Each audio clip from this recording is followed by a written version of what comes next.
ইসরায়েলকে যদি দমাতে হয় ইসরায়েলের পণ্য বয়কট করতে হবে। কোকা-কোলা থেকে শুরু করে ইসরায়েলের যতগুলো পণ্য আছে সব আজ থেকে আমাদের বয়কট করতে হবে। আমানত হাউজিং সোসাইটি, জামে মসজিদ, মুসল্লি পরিষদ এবং সর্বস্তরের ইমানদীপ্ত চেতনা যারা হৃদয় লালন করেন, প্রত্যেকে আমরা একটা দাবি নিয়ে আজকে এই রোদ্রের খরতাপ মাথায় নিয়ে দাঁড়িয়েছি।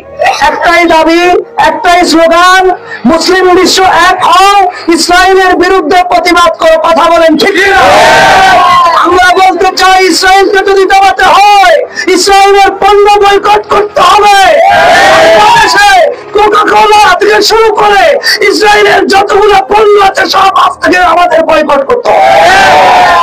আমরা বলতে চাই বিশ্বের এতগুলো মুসলিম রাষ্ট্র প্রত্যেকে ঘুমাচ্ছে, আর আমার নিরীহ ওই মাজলুম ফিলিস্তিনিদের উপরে বিমান যোগে হামলা হচ্ছে, রকেট যোগে হামলা হচ্ছে, ক্ষেপণাস্ত্র দিয়ে হামলা হচ্ছে, সাহারির সময় হামলা হচ্ছে, ইফতারের সময় হামলা হচ্ছে। মুসলিম বিশ্ব এই অযাচিত হামলা মেনে নিতে পারে না। কথা বলেন ঠিক না?